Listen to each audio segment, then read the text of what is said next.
Jason Derulo's Everything is For. Now let me start off by saying that I am pleasantly surprised. Surprised for a whole lot of reasons, and I'm going to tell you why. Now, it's no secret that, Jason Derulo is an amazing entertainer, amazing performer, even an amazing singer, all across the board, and he makes pretty good music. But when it comes to his albums, I don't necessarily enjoy them, as much as I do his singles. When I think of Jason Derulo, he's one of those people that I like to call a singles artist, meaning that this person can come out with 3 or 4 singles a year, and they can go triple platinum, quadruple platinum because they're great songs. But when the album comes out, the album necessarily doesn't get the same recognition that the singles got. In fact, the album doesn't even live up to the singles. In fact, when you pop the album in, sometimes you only like the singles. You don't too much care about the rest of the album. And for these last couple of albums that he has had, he has fell in that category for me. I love the singles off of him, but when I got the album, I just really couldn't connect with it and whatnot. I think that the only Jason Derulo album that I really just liked every song you could listen to front to back would be the very first one, Jason Derulo, the one with What You Say, In My Head, Riding Solo, The Sky's the Limit, What If, that one. That particular CD, you can listen to that CD from front to back all the way through. But now I think I'm going to have to change my stance on Mr. Jason Derulo. Let me just tell you that I am very, very surprised about Everything is For. A solid piece of work. And it's an album that's full of singles. I feel like maybe 80% of this album can be a single. So of course the album doesn't come out until June 2nd, which is next week. But the album was released, I think, last night or early this morning for exclusive streaming preview on MTV. Now, of course, you could only listen, I think it was only 6 tracks that they were streaming, but now the whole album is up there, so everybody is listening to the whole album. So, of course, I went over there and checked it out. And like I've said in a lot of other reviews, I think that a lot of artists, need to start doing the, streaming a lot more. I think it's better because it gives the consumer a chance to actually, get to know the music or whatever, actually see if they like it or whatnot. And if you have a good album, you have nothing to worry about. And I think that because of him putting out his album for streaming a week prior, I think that this is going to greatly increase his album sales. Now, the album was preceded by the single Want to Want Me. I think that's the name of it. Yeah, preceded by that single. And when I first heard Want to Want Me, I didn't really too much dig it or whatnot. It was alright, to me or whatnot. But now the track has really grown on me, where it's actually one of my favorite tracks on radio right now. That single is now, I think, in the top 40. Is a pretty big single for him. Again, of course. But I think this album has a whole lot more to offer than just that single. Now, Jason Derulo has plenty of features on this album. To name a few, he has K. Michelle, Megan Trainor, Stevie Wonder, Jennifer Lopez, and let me see, Keith Urban, and he got a couple of more.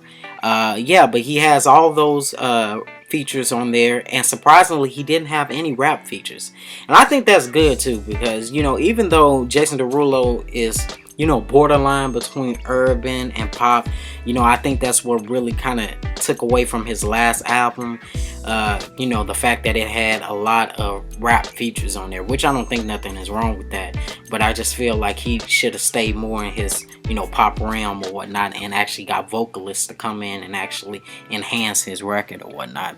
And he definitely did it on this particular track. Now, of course, I give y'all some standout tracks. My standout tracks will start with Love Like That featuring K. Michelle. It's a very, very urban track. It's actually, to me, one of Jason's first just straight. This song to me is really, really R&B, and it's not really popping. I think that's what attracted me to it even more. But it's just a great track. I think the concept is great. The track is basically about him sleeping with his best friend's girl or whatnot, and that he doesn't want to hurt his best friend, but he's in love with her and he can't help it, and vice versa. She's the girlfriend of his best friend, and she's sleeping with him, and they both falling in love, and it's a shame. They shouldn't be loving like that, but they don't want to walk away from it because it's just so amazing. Again, the concept of that record was very, very, very, very dope, and I really, really enjoyed it. Next track is the track after that. That's Painkiller featuring Megan Trainor. I like this track for a lot of reasons. Like I said before, Megan Trainor came in, and this was probably one of the most urban tracks that I've seen her on. But again, this song had a great concept or whatever. It was calling and said, "Hey, you my painkiller, my." Whoa, whoa, whoa, really, really dope track. And my next and last track is Ecstasy You. It's actually really a subliminal type track or whatnot. It actually makes you look at him kind of funny or whatever, because he's basically, it's not so much throwing shots, but you can tell this track was kind of influenced over his whole breakup with Jordan Sparks. I'm not necessarily saying that she's a bad person, but the track is just about, hey, I broke up with this chick, and you started out with a rebound, but now we together and we falling in love and stuff. But what I really want at the end of the day is, for my ex to see you, and basically mean, so she can see what she done lost, and vice versa, so your boyfriend can see what he lost. Like I said, really, really great, very conceptual type track, very great concept, and I liked it, not even so much that he was kind of throwing shots or whatever, but it just had a good type message, and I thought it was really raw and really truthful. Because think about it, how many of us have been in relationships, you break up with your girl or whatnot, and then us guys, we be like, oh snap, yeah, I'm gonna go find the baddest chick or whatnot, and then I'm gonna go and show her off in front of my ex-girl, and you basically show off, be like, I want you to see what you missing. I want you to see what you done missed out on and stuff like that. And like I said, I thought it was real truthful, because a lot of us guys have been in that situation, and even girls, they've been in that situation where your girl break up with you or something like that, she go with another dude, and of course she gonna bring the dude around you just so she can show you how much you messed up. Yeah, like I said before, just great conceptual track, and one of my favorites on there, probably my favorite out of all of them. Now, of course, this album is not out yet, but I'm telling you now, I'm definitely picking me up a copy on June 2nd when this album comes out, just because it was a great album from start to finish. In fact, when I get done with this video, I'm going to go back on MTV.com and listen to it a couple of more times. Just a real fine track or album or whatnot. You can tell that he went in there very, stress-free, and just recorded great music, and I think he made a really great album.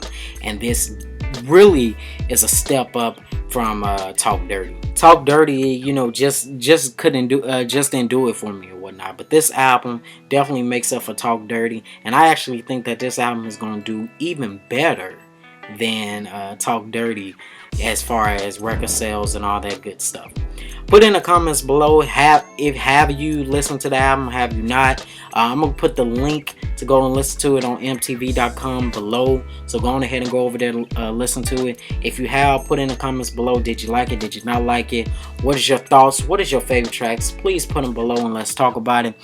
Before you get out of here, please go on ahead and click that thumbs up, subscribe to my channel. My channel is the Manny E Corner, where I put up new album reviews most of the time, every week, every 2 weeks or whatnot. But thank you so much for liking, thank you so much for subscribing, and if you like my album reviews, please tell a friend to tell a friend to tell a friend, to come over and check them out.